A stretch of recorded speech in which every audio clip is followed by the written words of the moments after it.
So we are live on Facebook and LinkedIn. Hello, Jandre. How are you doing? Yo, ek is lekker. I'm doing really well. Thank you for asking. How are you doing? Very, very good. I don't know, I just have this excitement inside of me. I think it's because of summer. I am a very much a summer person, and the sun and the sea. It's just, yeah. So it's going really, really great. So I see lots of people joining us. Guys, if you are joining, please tell us, can you hear us? Just type a yes in the comments and tell us where you are joining from. I'm talking to Jandre from V8 Media. And if you have any questions, we are here to answer your questions. We are talking a little bit about your social media strategies for Black Friday, but please, if you have questions, post them in the comments. So yeah, so I'm doing really great and very happy. It's summer, I have to say. It's such a beautiful time of the year. The air feels cleaner. The, everything seems a bit brighter, and it's almost like you can feel the energy shift. Like you can feel the energy shift of the planet, or at least the region that you're in. You can feel that same energy shift in people too, because it's like, I mean, the warmth and the sun and the growth. Like it's I mean, if you think about spring, like things start to grow and everything is sprouting anew. That in itself is very exciting, but we connected with that, and I'm not trying to get all philosophical and spiritual, but it's like it's a growth phase, right? It's like a spring is all about growth, and that energy that's in nature, if you allow it, can also flow through you. I think So that's the way that I true. see it. And it is a beautiful time of the year. It's definitely my favorite time as well. It's the spring, from September to building up to December. That is my favorite time. Favorite 3 months of the year by far. And it's so true. People are feeling that they're open to the warmth. We went up the Helderberg with the kids this weekend, and the flowers on that mountain is incredible. So it's these I can't remember the names. It's these purple flowers, purple pink. We were sort of saying, is it now violet? Is it purple? Is it pink, indigo? But so the mountain was burnt down a year or two ago, and then we had lots of rain. So now it's so beautiful, and it was just so magical being there. And yeah, it's like you say, just getting that energy from nature and bringing it into our lives. So 100%. Absolutely. And into our businesses. into our businesses, and that is where we want to get to, because Exactly. like you say, people are feeling it and they're all like excited and they want to get stuff. So I see Well, the we business flows have through you. So it's important to understand that your business flows through you. Especially what if do you you less if you're less than 10 people, then you are literally the main reason your business is doing how it's doing. I mean, you're always the main reason, regardless of the size of the company. But I think it's more so if you are a small business and your energy, and I say energy from a more practical standpoint and a philosophical, spiritual standpoint, is that whatever you're vibrating, whatever you are essentially focusing on, and whatever you're contaminating your mind with, that manifests in your business in some way, shape, or form, whether you like it or not. And we've spoken about this. So considering that we're in this growth, this nature's growth phase, and that energy is kind of like being absorbed by us, and we can feel it too. Like there's an uplift of energy just in the air. We can use that strategically for our own businesses too. But yeah, I think especially during this time when it is selling season, call it what you want, but November and December is selling season. People are psychologically ready to spend some money. And I can also see on our side, obviously we have a ton of clients, but we can see that a lot of them are dipping a little bit, purely because of the fact that the market, the customers, consumers are psychologically holding back on that money, knowing they're going to get some good deals next month. So Mm. yeah, it's an interesting time for businesses, and there's also Amazon that's launching. I think that's also one of the reasons why it's interesting, because we can maybe mention that as well. But for today, yeah, I'm quite keen to see what questions we have. I see they're coming in, so I'm quite keen to answer some of them. And I think I we've just also discussed prior, sorry to interrupt you, I think we Mhm. discussed prior that from a Black Friday perspective, we always speak or we talk a lot about online businesses, but maybe it'll be beneficial to talk about local businesses and what they could potentially get ready. You know, my mom and dad, they've got a bookshop in Stillbay, and they're not huge on Black Friday over there, but I'm pushing them. I'm like, hey, what are you going to do? What are you guys going to do? Are you going to put some books up on the window and mark it down? Or, you know, you're going to do a raffle? Or you're going to do, what are you going to do for Black Friday? So I'm trying to get them into the Black Friday spirit of getting things ready. Okay, so I just want to touch on something you just said. Your business is dependent on you, and we're getting that energy. What if you feel? What if you don't feel that way? What if you feel? If you don't get that energy, what tip do you have? Maybe one or two tips for someone. How can they change the spiral? Because it's clear that you have to be like perceptive for this, or maybe someone's thinking, yo, I'm not feeling that, I'm not feeling this season. But Very true. I think yeah. you and me, I mean, we've known each other for close to a year now, right? And I think in the very short time that you've known me, I say short because in the macro, 1 year is not very long.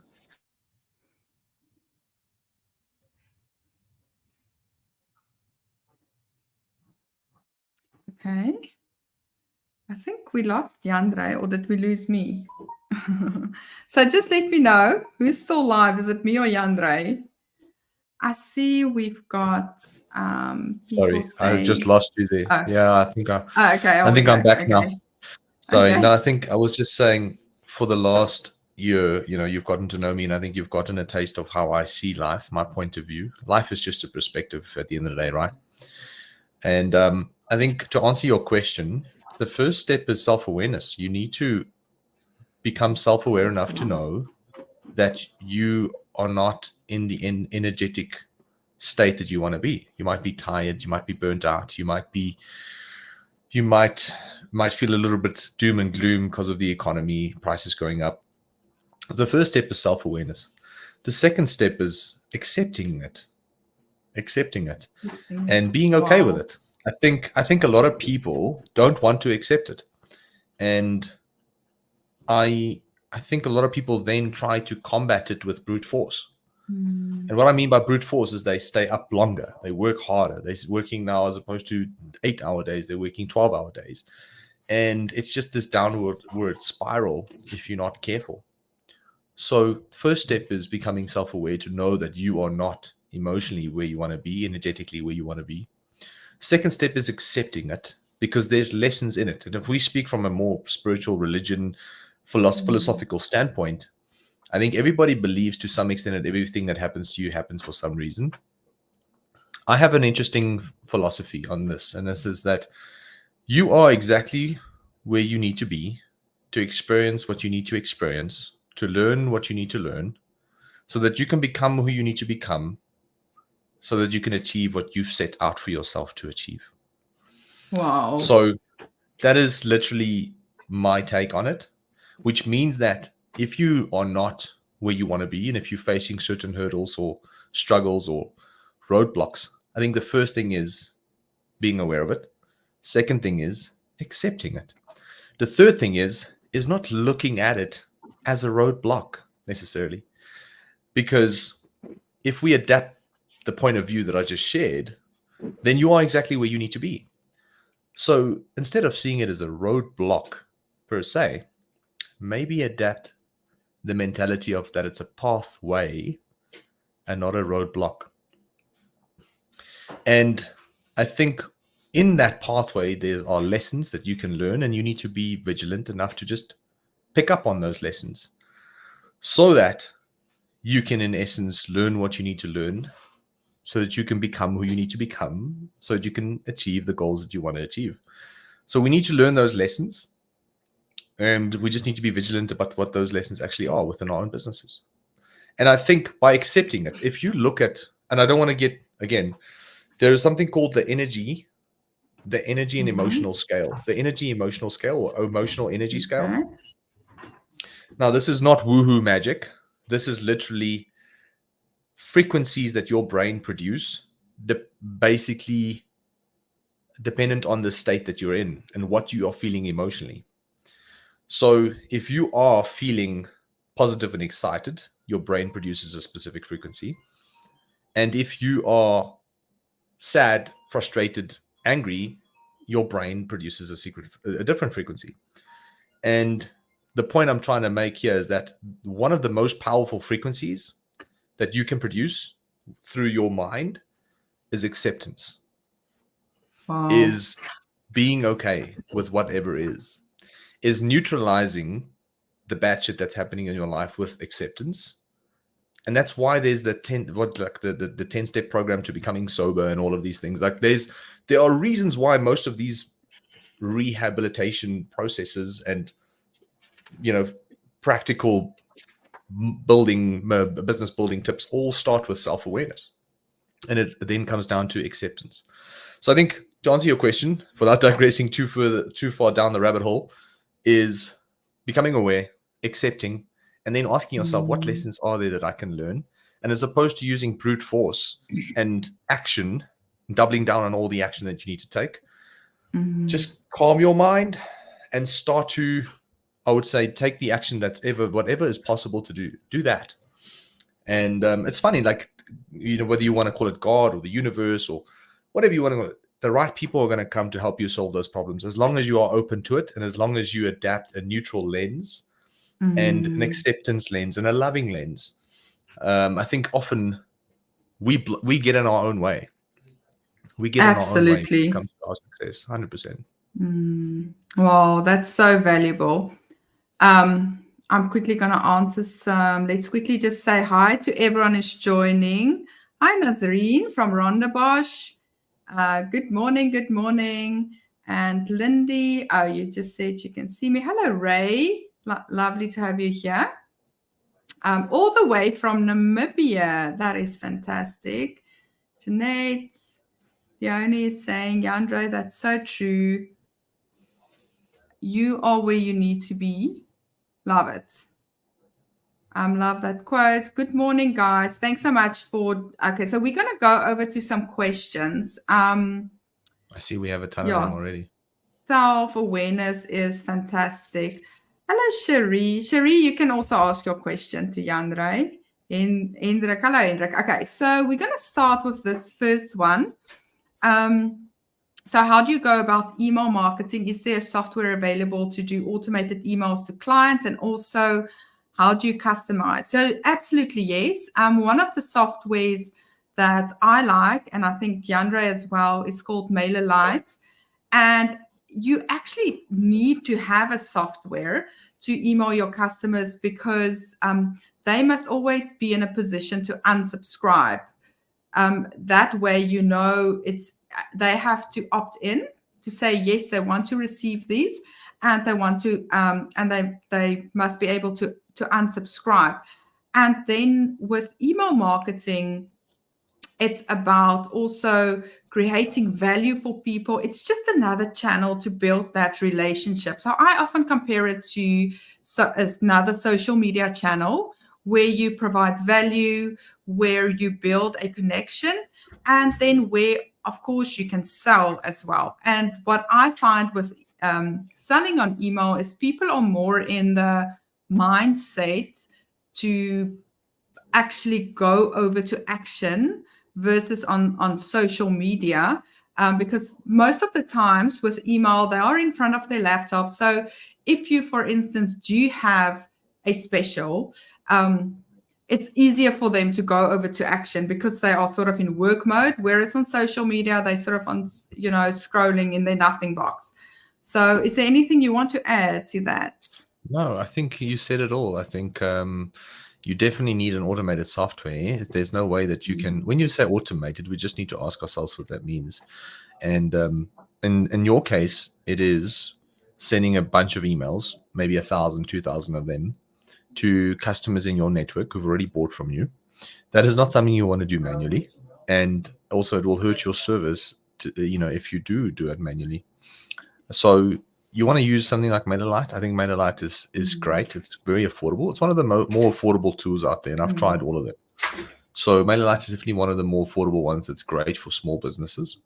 And I think the first name thing is a variable. So it's called a variable that you can basically set within the tool itself. So the moment you say edit your email, there should be a little icon within the editor itself that says, when you hover over it, variables or personalization or customization or whatever the term might be for that specific software tool.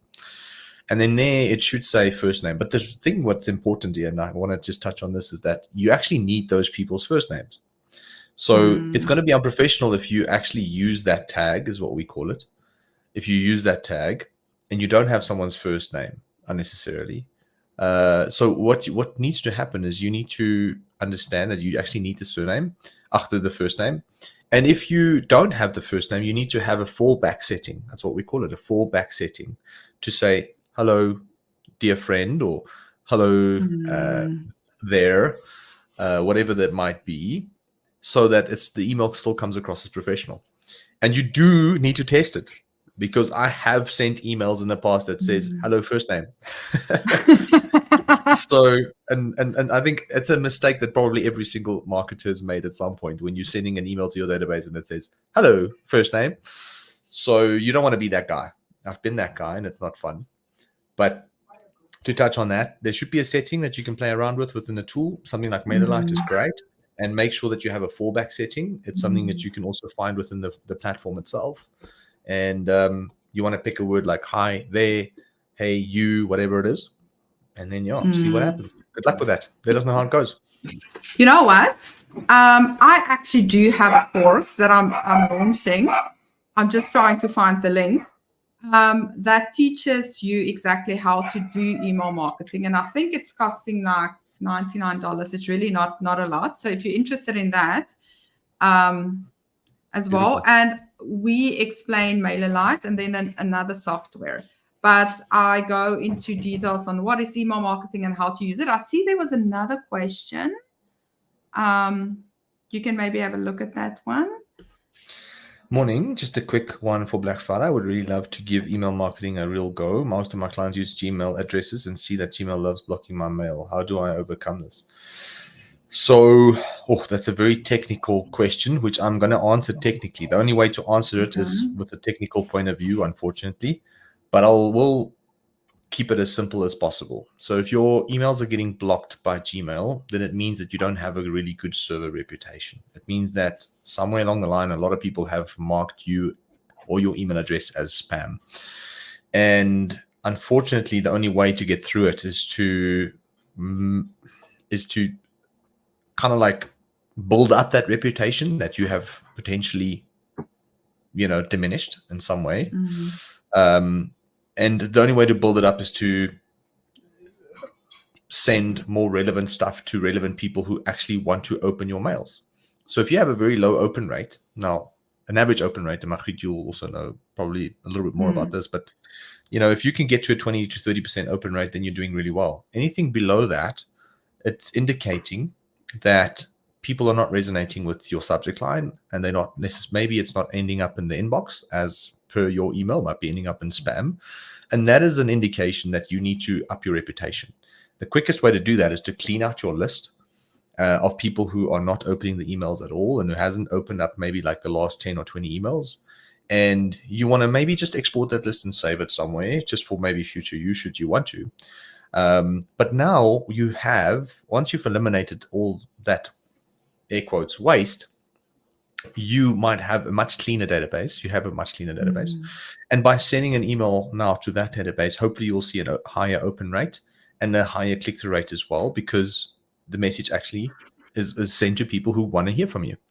Now, that open rate in itself is going to give the servers an indication that you are not spamming them and that you are not someone who's taking advantage of the rules that they obviously have laid out for us to play along with. And over time, that reputation should improve. That is a long-term play. The short-term play is to create a new domain, set up a new email, warm it up for 2 weeks through a tool called warm inbox dot something, or you can just say warm up inbox software.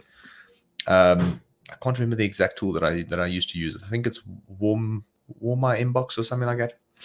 And then what happens is the software tool warms up your domain specific. I'm not going to go into the nuances of what warming up actually means, but it is basically just getting the servers to understand that this domain is real, this domain exists, and it's a legitimate person who's sending legitimate, authentic emails to people. That's really all it is. And once you can start doing that, hopefully your reputation will improve. And then obviously just looking at, I think, practical tips like improve your subject lines. Like your subject lines is the main thing that dictates whether someone is going to open the email or not. So never use things like newsletter. There's certain words that if it is in a subject line, the service pick it up and puts it in spam automatically. So you want to avoid words like free or massive sale, or unless it is a massive sale, in that specific time. You want to avoid words like bonus and gift and all of the stuff that looks like spam, basically. Yeah. So a tip I can add is to send out a mail where you actually ask for a reply on something. If you can get your customers to reply to you, to your mails, that really helps, because then the system sees as well, okay, people are actually interested in this. And how do you get that? By really understanding what is it that will interest them, maybe tell a story. I can quickly share this with you. I just want to see. Okay, so in my email marketing course, I actually call it your first 100 leads in 30 days. I teach you these kinds of things, how to create a lead magnet, what to say in your first 5 emails, because those are very important, and how to actually get people to reply. So for those of you who are interested, you are welcome to have a look at that. But yeah, that's on the email marketing. So someone's also asking what CRM would be best for a small business. We like MailerLite, but there are so many, really. I mean, there are so many. MailChimp. I'm not a MailChimp fan. I don't know why. There's no reason for that, but there are really so many. Just to touch on that, I think when you say CRM, Celeste, do you actually mean a customer relationship management tool, like an actual sales type tool? Because a CRM could mean many different things to many different people. So if you're using an email marketing tool, MailerLite's great, ActiveCampaign is great, Campaign Monitor is great, MailChimp's great, getting a bit expensive. If you're an e-commerce business, you've got Klaviyo, you've got OmniSend. But if you're looking for an actual CRM that helps you manage your clients and customers, maybe from a business to business standpoint, the pipeline, see where people are within the pipeline. HubSpot has got a free CRM, which is really amazing. It's also got a great email tool as well. So if you want to check out the email tool, I think they have changed their pricing. They used to be super expensive. I think they've accommodated it a little bit better recently for smaller businesses. Great CRM that's free. I'm just trying to think of other CRMs that are free. ActiveCampaign has got a built-in CRM into it. So if you go to ActiveCampaign, it actually has a CRM built into it specifically for pipeline stages and customer journeys, which is really cool. That's the only limitation with with MailerLite, is that it doesn't have that customer journey pipeline type functionality. It's I just use it purely for sending emails and for automating my sequences. That's really all I use it for. Okay, yeah. Celeste was saying yes. So a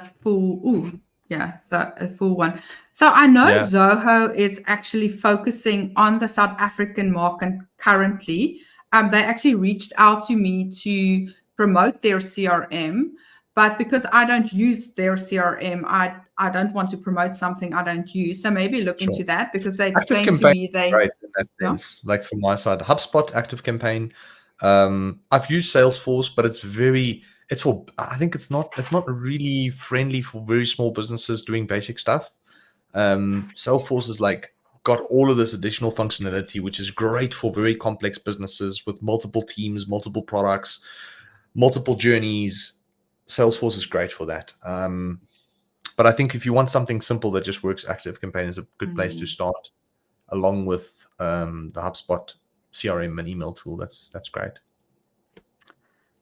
Okay, so Mtato is saying, I'm from the East Rand. I love this marketing I'm discovering in South Africa, right here in your country. I've been learning from our American counterparts from some time now. It's great to learn from people in the South African context. So on that note, let's go over to some local business marketing tips now for Black Friday. And I'm thinking now back again at the example you gave, your parents' bookstore.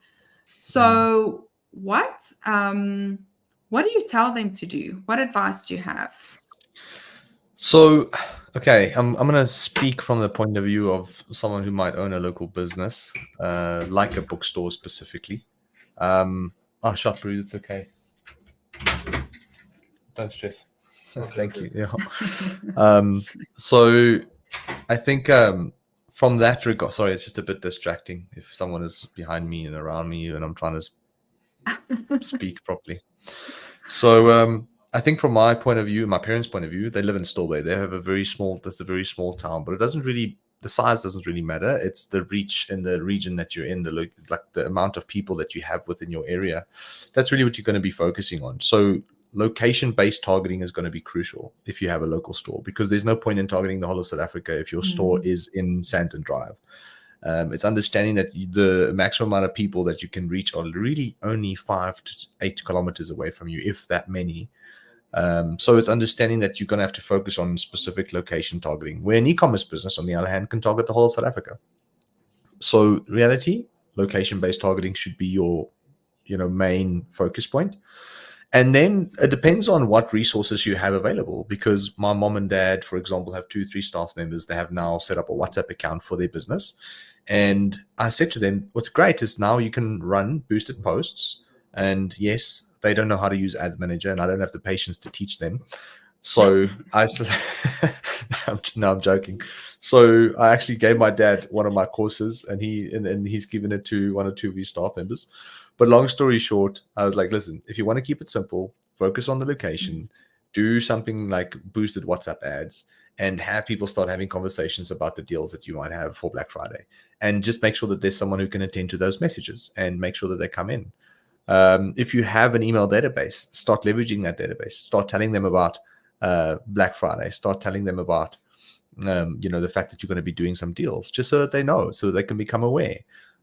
Maybe do some competition, maybe do a raffle, maybe do something fun. So every time you spend a bit of bucks, you get a discount, plus do a little bit of a competition to get people excited in your area. Because the Black Friday opportunity for a local business is not just to make money on the Black Friday front. We need to understand that you're going to be dipping into your margins by discounting. So it's really, the local business mentality should be to not try and make money on the person who's coming in, who you're giving 30-40% off, but to ensure that that customer has a good experience so that they can come back next month. Because there's most likely, my mom and dad is a stationery shop, for example. So there's like a P&A, CNA kind of vibe. So if that customer is going to have a good experience, they're definitely going to come back again, because stationery is something that you buy, quite frequently over a period of 12 months. So use Black Friday as an opportunity to get some new people in, get them and give them a good experience, so they most likely are going to end up coming back at some point whenever they need to buy that specific product or service again. So it's thinking big picture as opposed to just Black Friday in itself. I think the biggest mistake that most people do is they just think about Black Friday and how much money they can make, as opposed to going, what does this actually mean for my business for the next 12 months? And I think that's one of the biggest mind shifts that you can make for yourself. So location-based ads, if you can go into Ads Manager, it will always be better to do it there, obviously, disclaimer. But if you are someone who's a little bit technically, not that technically inclined, then just boosting some posts within your area, WhatsApp ads, for example, or Messenger ads, for example, is a good, a good thing to try and experiment with. And then talk about your deals and have conversations with those people and try and bring them in. And that will be just like a very basic This is literally the advice that I gave them. I said to them, guys, I promise you, this will work. Trust me, especially for the area Yeah, that just they're in. don't overthink it. So I see Ray is very interested in the fact that you said boosted I posts, know. but I also heard you say you Disclaimer. don't have disclaimer. Yeah. So do you want No, to go there is a into that? disclaimer. Yeah, I mean, we've had many conversations around boosted posts. I mean, the technology around it has gotten much better. I think the amount of money that people waste are a lot less, but there are obviously better ways to grow your business. But you do need the technical skill in order to do it, right? So if you don't have the technical skill to go into the back of Ads Manager and set up the best campaign structure, then boosting posts will get you a few people through the door. And I don't believe that it won't. Like, don't sit here and think that my advice or my perspective is binary, because it never is. Nobody's advice or perspective is. So it's just understanding that how can you take that advice and contextualize it to yourself. And I think that's really the way I'm talking from. So for a local business that is run by someone who's 65, and my dad who's 65 and my mom is 61, or the other way around, sorry, 64 and my mom is turning 60.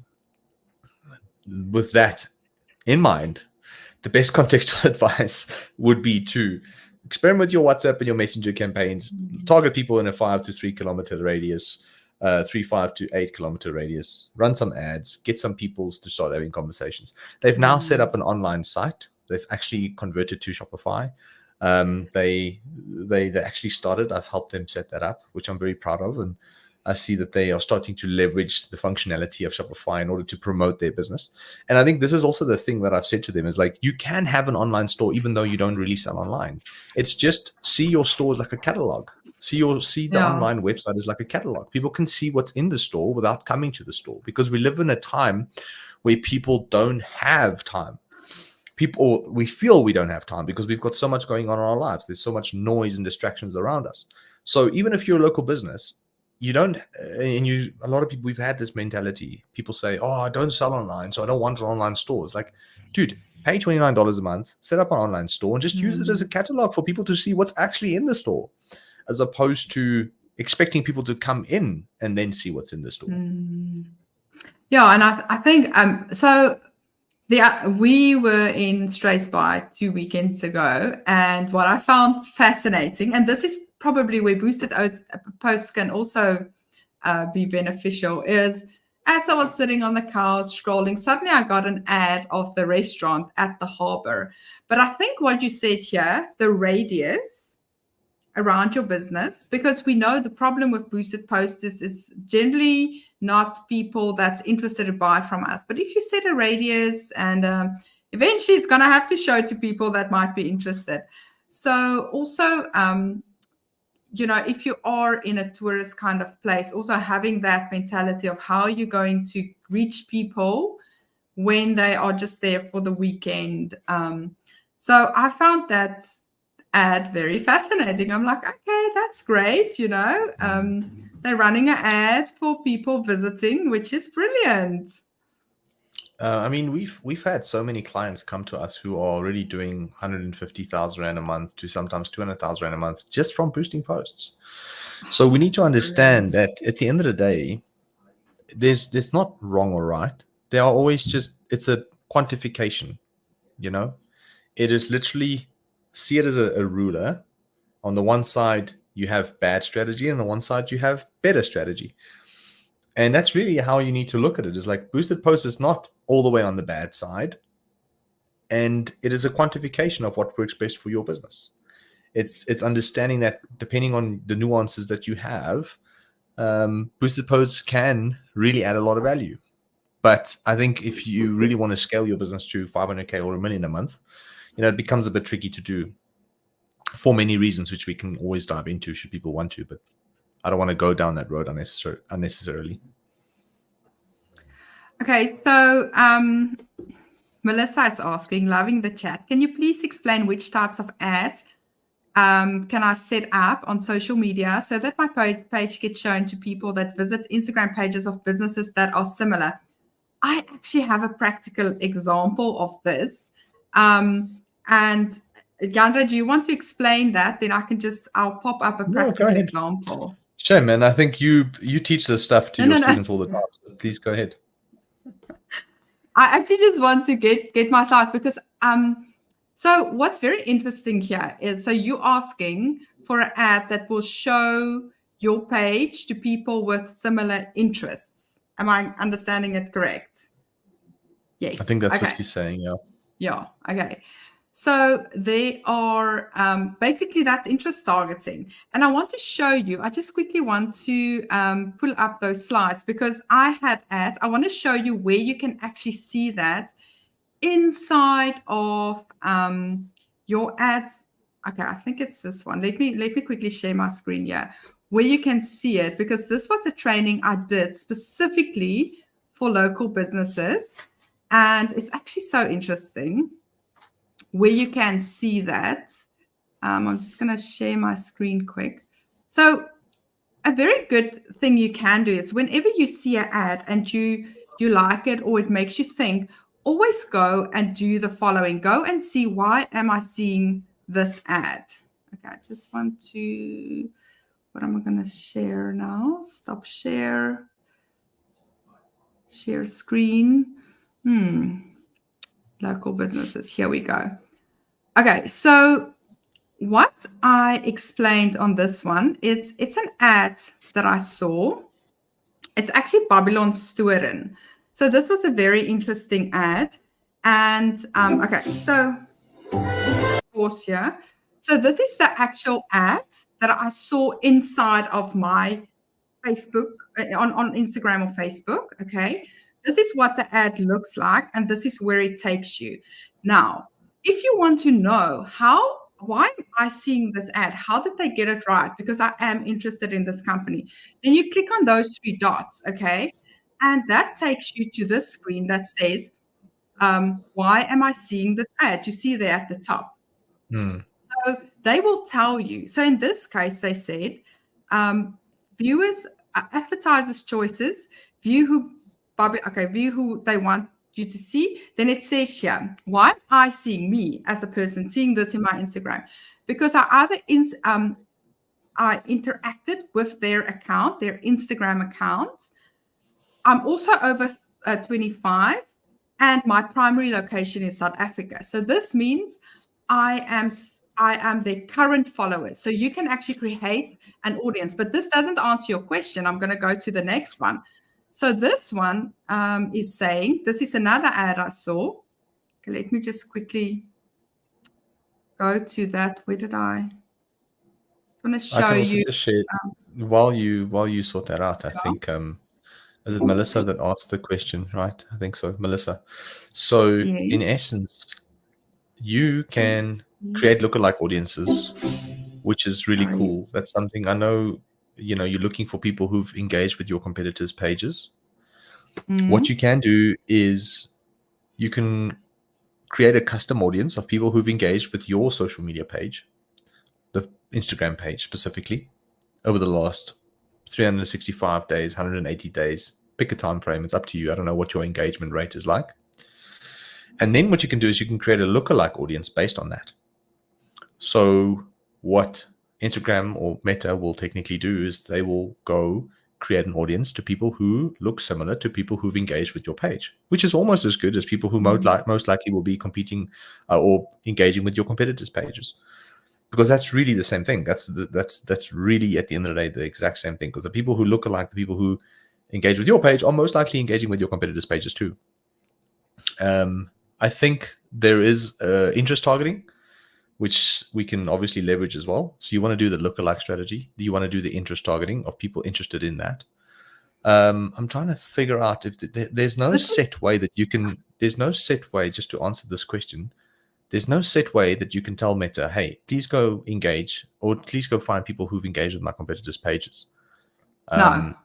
Magriet, you can correct me if I'm wrong, but I haven't seen that feature. So you're going to have to get creative with how you find those people. And I think the lookalike audience is probably the best way to do that. I hope that answers the question. Yeah. So just to get back to interest. So this specific ad, it's also from Babylon Storen. They added, so here they stacked some people that follow them in Instagram, but then they also said, we also want people who follow veganism diets. Now, it's interesting because just the week before that, I came across all these recipes on Instagram, and I was like sharing it to my daughter because I'm like, we must try this. And I'm not a vegan, but it's all these Mediterranean kind of things. And I would start liking all these pages.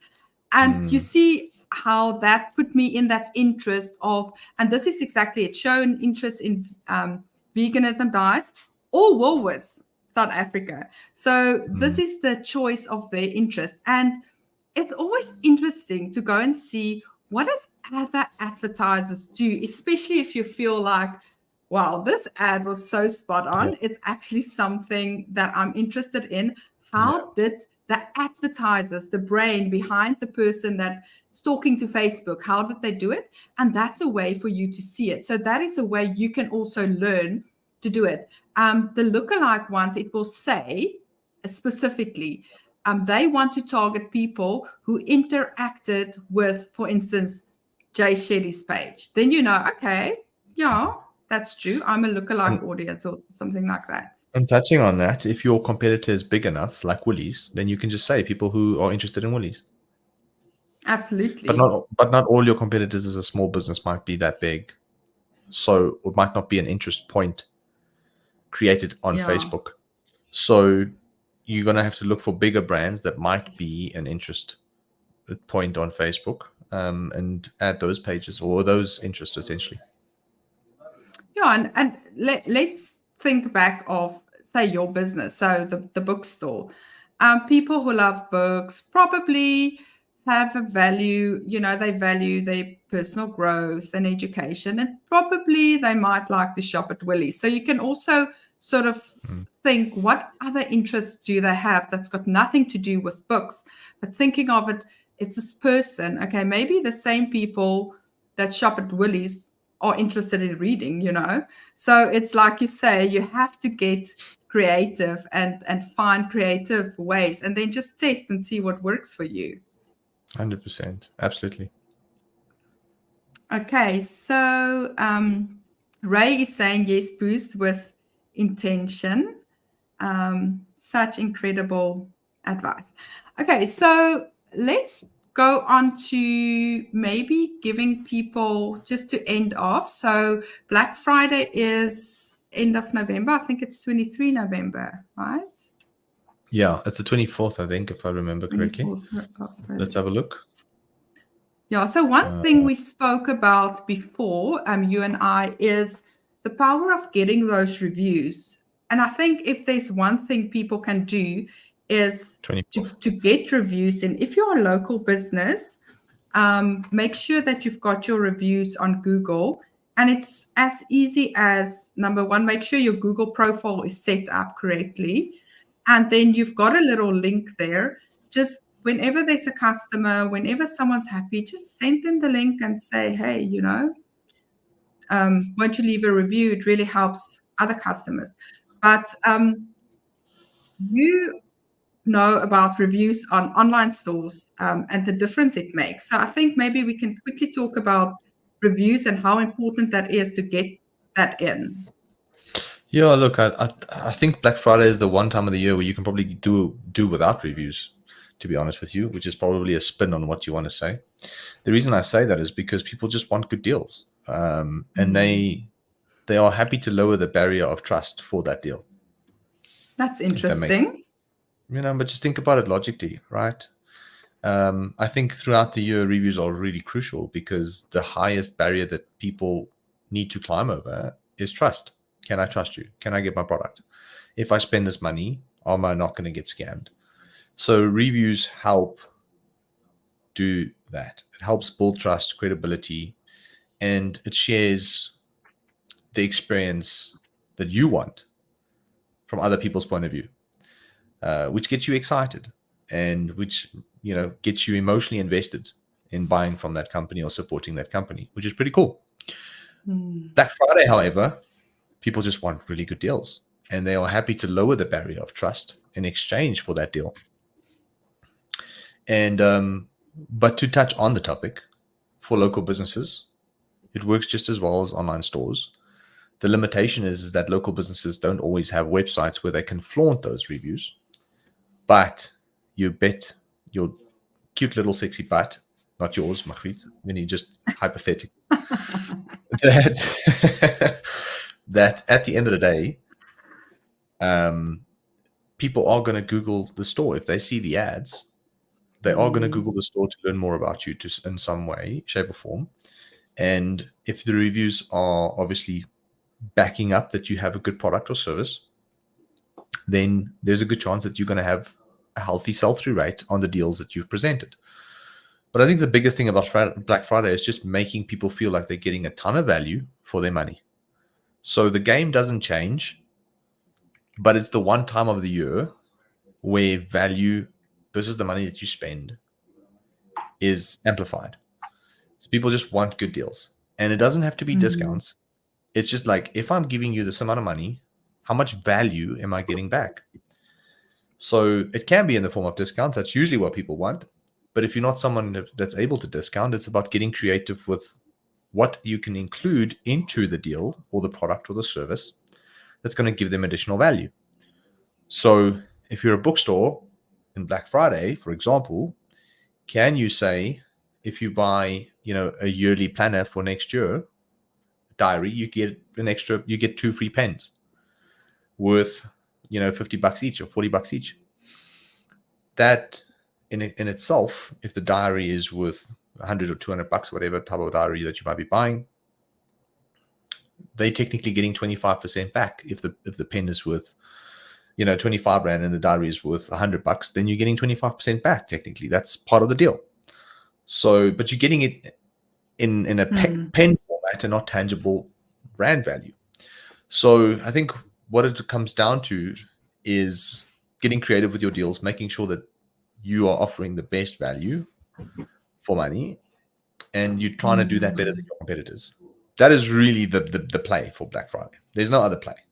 Reviews are important, but like I said, it's the one time of the year where people lower their barriers and they just want, in exchange for a good deal. If the deal is not that good, though, then maybe the trust that you've built through the reviews, can essentially get them to take a bite. But if your competitor is going to have a better deal and a little bit less trust, I think a big percentage of people are most likely going to spend their money with their competitor, hoping that they do receive their product. And it is what they expected. So I think you sort of answered this question from Melissa. How do you stand out with your deals in a time where everyone is just going massive savings out there? So I asked Melissa, what's your business? And she said it's sports products. So it's retail sports products. Yeah. So what you would, just a framework. This is not very contextual to your type of industry, but the framework is simple. Look at your top sellers, and that's what people want the most.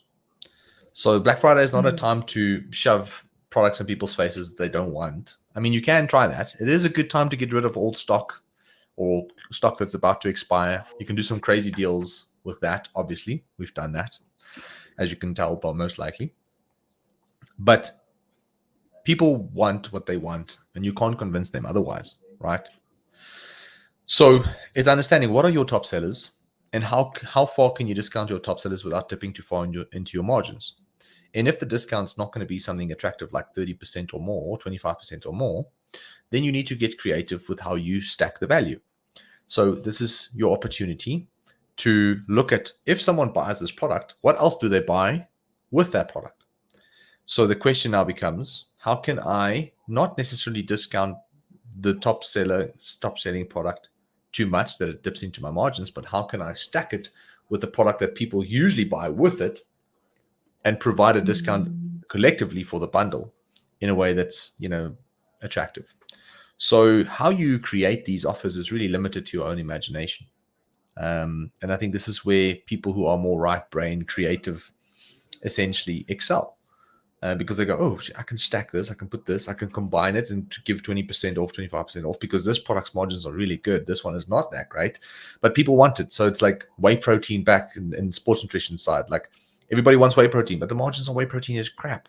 So what people do is like, they say, cool, take the whey protein, then we'll give you this product for free, but this product's margins are really good. So it makes you feel like you're getting a good deal. But overall, the business makes more money, even though the deal is amazing to the public. You still make decent amount of money on the back of that. So I want to get back to the word that you said. You actually said two words. The one is creative, and thinking about how important that creativity is in actually getting the answers. And a lot of the times we think we have to invent something new or have something totally, but being creative just means finding different or interesting solutions for the same problem. Maybe putting, like you said, maybe putting two things together to have something totally new. So it's not necessarily I have to figure out something totally new. It's just I have to figure out what two things can I put together. Or so I love the fact that creativity is actually, for me, one of the most important parts in business. And we always think that it's all about the finances, which obviously is very important. But that creativity, and I feel that if you are an entrepreneur or business owner, you have that. It's part of the package of an entrepreneur. It's creativity. Some are obviously much more creative than others, but every single entrepreneur on a mission to serve people with a product or a service does have that creativity where they can go into to find the solutions. So yeah, 100%. I think Let me show you something that's quite interesting. I think you guys might enjoy this, and it's very applicable to our conversation. So we've got some of our own businesses. I think Magriet, you know, I've been telling you about what we've wanted to do from a VA capital standpoint. And one of the businesses that we've invested in and we've got 50% equity is a fragrance business. Now, I quickly want to show you guys. So in the middle of the month in October, we were a little bit behind our target. So we wanted to do the same amount of money as September and August, roughly. So if we could just keep the revenue stable through October, then technically that is growth, because normally in October the sales do dip a little bit. So we said if we can make the same amount of sales, then that's technically growth from our point of view, and then we can bang it out for Black Friday as big as we can. So we're not spending more on ads. We are focusing on getting creative with how we can do the same amount of revenue. So halfway through the month, we were about 10 to 15% behind target, and I was sitting with Bia, one of our head strategists. She's head of email, and she's one of our senior media buyers.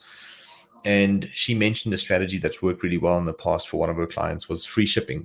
Buy anything and get free shipping, because normally we have a free shipping threshold, right? Most online stores have a free shipping threshold, let's say $500 or more. Some stores are as high as $1,000. Depends on the product and the margins. So we said in the middle of the month, 15th, let's just get people free shipping. Give them free shipping no matter what they buy.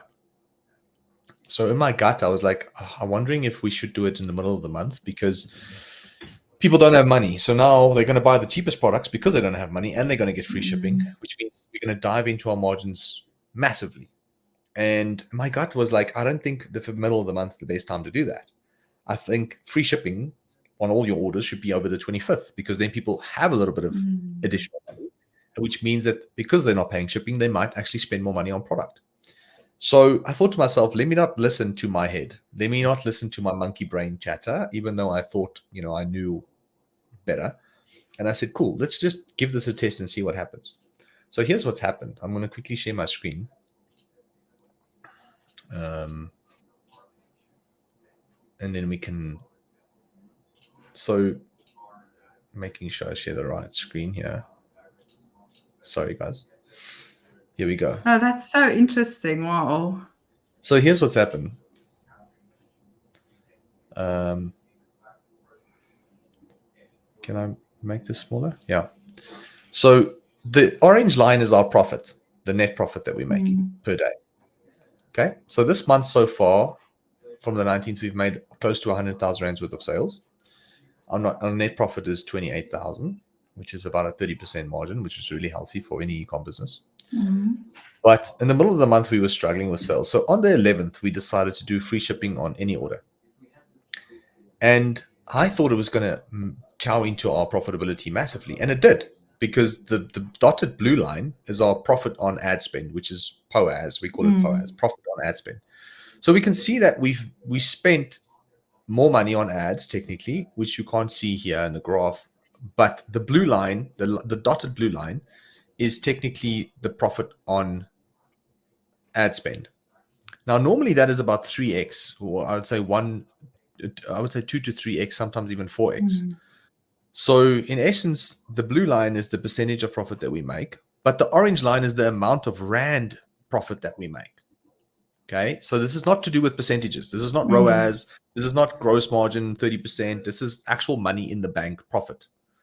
So on that day, we did free shipping. Our percentage profit took a massive dive, as you can see. So the blue line came down, went from there to all the way over there. But what happened was the orange line went up. So the amount of profit we made on that day was about 4,000 rands worth of net profit. And that was the best day of the month in terms of revenue back and profit back in the business. So even though the percentage profit dipped massively, we actually made more net profit by giving away, by telling people that they can get free shipping no matter what they buy. And we did it for Wow. 24 hours. We did it for 24 hours only. So that was pretty cool. So what I've learned there is that, one, sometimes what you think is going to work doesn't always work, and sometimes what you don't think is going to work sometimes work. But we need to test. So test everything. Test whatever you can. So in that situation, we learned that free shipping in the middle of the month does work. It most likely will do better over payday. But an element of surprise is that we made more revenue. I thought we were just going to get my cash back into the business. So I was happy just to pay for stock, get some cash back, use that money for ads, whatever it may be. But we actually made almost double the amount of profit that we Wow. make on a normal day, which is pretty cool. That's so interesting. I just quickly have a question on that. Why 24 hours? So we create a bit of tension. Seth Godin said it best. Every customer or consumer needs a little bit of tension before they have to make a decision. So if you do it over a longer period of time, the novelty of it is going to wear off, and you most likely are not going to see the amount of sales you need to see in order to make it profitable. So because of the 24-hour flash sale window, people wanted to make sure that they actually spend the money and get their free shipping, which collectively ensured that there was a higher amount of sales, which means the higher amount of revenue, which then contributed to a higher percentage. Well, not higher percentage, a lower percentage of profit, but actually more money back in terms of profit for the business. So the 24-hour is purely just to create a bit of tension, that urgency element. And that essentially allowed us to, I think that's the reason we made the profit. Otherwise we wouldn't have. I think Wow, people that's would have then brilliant. just felt like, well, I can buy later, whatever. And then Later, yeah. most people just buy, one item or two items. But because it was only for 24 hours, they bought a little bit more than they normally do, as well, because they wanted to capitalize on the opportunity. So Landy's just asking, did you build up towards a 24 hours free deal? But before you answer, guys, our time is done almost. It's an hour. Lucille, you've got a question about wedding planners. You know what? I do have a very good strategy for wedding planners. So please send an email to hello@magriet.co. Then I'll answer you. So quick question. Yeah, so we did announce it, actually. We sent an email the day before and just said, hey, guys, we're going to have free shipping tomorrow. We sent it, I think, around 1 or 2 o'clock in the afternoon. I don't think the timing matters. Don't send it too early in the day, because then some of the people might not want to buy that day. So what we did was we just sent it the day before, because we knew people were going to receive it the next day. So not everybody checks their emails every day. So it wasn't as much as an announcement strategy as it was to ensure that most people see it on the day strategy. Because if you send an email 8 o'clock in the morning, some people are only going to open up their email the next day and probably would have missed out on the deal. So it wasn't an announcement strategy, but it's more like, how do we get more people to see the message strategy, if that makes sense. So we sent it the day before, saying we'll do free shipping on that day, but knowing that a lot of people are only going to open up it up the next day. Okay, great. So that also answered Marzan's question. So thank you. This was great. It was really fun chatting. Guys, you are welcome. If you are watching this after the time, please keep on asking your questions. We will get back to you, even if you are watching the replay. And yeah, thank you for your insights and your clarity that you always bring. I find that talking to you really brings so much sort of out of the box kind of clarity. Let's just stand a little bit back, look at what's going on, and see what is the best way forward. Because for business Simplify. owners, we are so caught up in our own heads, in our own business. So it just gives us that breathing space to see what's the I next love it. I step. think the two words that I enjoy the most is clarity and simplicity. How can we make the most Love complex that. thing as simple as possible? And that is my goal. I think that is my goal when I try and articulate myself. It's like, how can I make this as simple as possible for people to understand? Because the more people understand, the more people are going to receive value. So you might be speaking to 1,000 people, but only 200 of them are going to get value because they actually understand what you're saying. So the question is, how can I get more people to understand what I want them to understand? Which is why clarity and simplicity is so important. Which is a skill that I'm still learning. Like I've actually realized this 2 years ago, and I was like, I need to become better at articulating myself, but not just my perspective, but I need to understand that as marketers, we need to get people to understand what we want them to understand. That is the skill. So I appreciate the compliment so much. It really means a lot because it's something I've consciously been working on for the last probably 12 months or so. And hopefully I can just keep getting better at it. I appreciate you. Yeah, and it's something that I think each and everyone, whether you're a marketer or an entrepreneur, if you're an entrepreneur, you are a marketer as well, should also strive for, is letting your customers understand your value, because a lot of us have got so much to share. But like you say, you share it to the world, but only 2 or 3 people really get it. So how can we clarify and simplify our message that we give out there? Okay, great. Okay, thanks so much, Jandre. It was fun. Speak to you Cheers, guys. soon. Much Bye, love, man. guys.